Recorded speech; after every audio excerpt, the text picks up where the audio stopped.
federaaleynta dalka xasan sheekhna ma keenin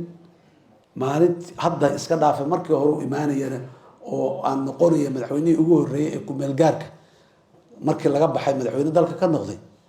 nidaamka garsoorka waa yiilay dastuurka ku-meel gaarka ee maanta waa dhammaystiraynaa aan leenahay waa yiilay asigayna ku qoran tahay dalku inuu dal federaal yahay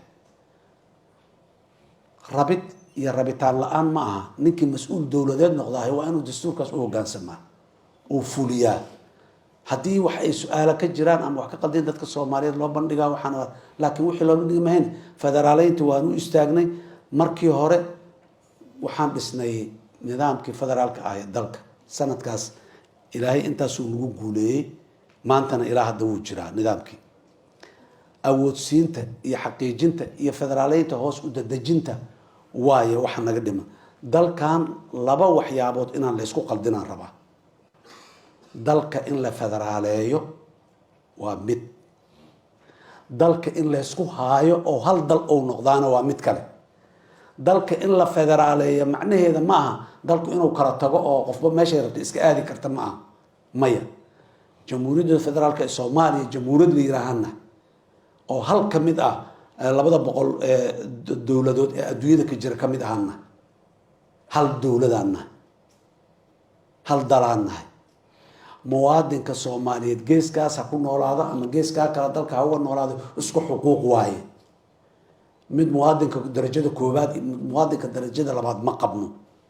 weligeedna soo ma qabin haddana ma qabeyno sidaas daraadeed wax kasta oo muwaadinka Soomaaliyeed ee raas Galbooni jooga iyo kan raas Caseer jooga iyo kan Laawi Cadda jooga wada taabanayo dowladda dhexe mas'uulka ah dowlad goboleed mas'uulka ma wixii taabanayo deegaankaas u gaar ah ee deegaankaas horumarkiisa wanaagiisa amnigiisa hoose amuurihiisa hoose taabanayo dhanna waxaa ka mas'uul ah dowlad goboleedka ka mas'uul ah wixii labadaas ka soo hara ee meel dhexe ah ee wada taabanayo haddii dhinacan loo fasiro muwaadiniinta dhan taabanayo haddii dhinacan kale loo fasiro muwaadiniin deegaan taabanayo waa laga yaabaa wada tashi waa laga wada tashanayaa go-aana laga wada gaarayaa wadaagaa la yiraah nidaamka federaalka ee aan rabnaahay inuu sidaa u qeexnaado waay ma doonayno dalka Soomaaliya gudihiisa laba muwaadin oo kala xuquuq ah oo kala maxaan ku iraahdaa heybad ah oo kala ixtiraam ah inay ku noolaadaan ma rabno dadka qaarkiis ayagoon ogeyn waxa ay ka shaqeynayaan inay sidaas tahay muwaadiniinta oo la kala fadilo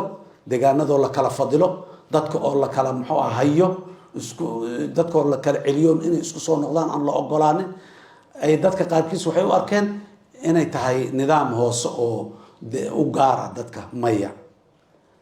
deegaan kasto Soomaaliyeed maslaxadiisa waxay ku jirtaa Soomaaliya inay isku furan tahay hal dal tahay xuquuq siman leeyihiin deegaankaas hadoo ka soo tago deegaankaas uu degi karo ku noolaa karo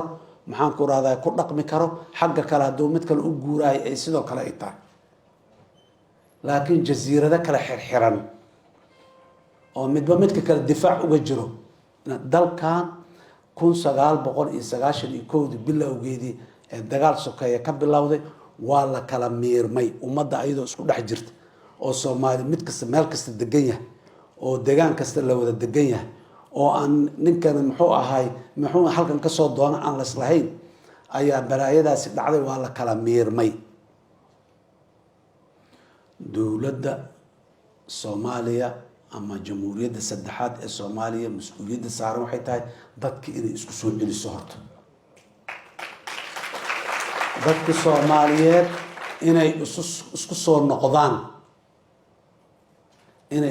noqdaan oo dad walaalo ah isdhex degan oo Soomaali ah oo muwaadiniin ah oo dalkan jamhuuriyadda federaalka Soomaaliya la yiraahdo dhexdeeda xuquuq siman ku leh inay noqdaan oo ninba meel degi karo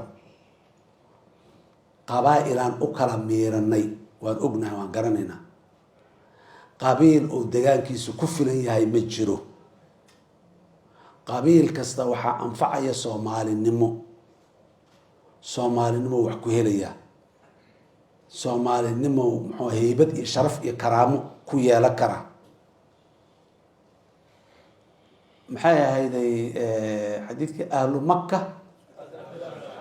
waa ka shu-uuntooda ayagaa yaqaano soomeen degaan kasta shu-uuntiisa hoose asaa yaqaano madax banaani oo shu-uuntiisaas hoose ku xalistana waa leeyahay waana la siiyey oo dastuurkaa siinaya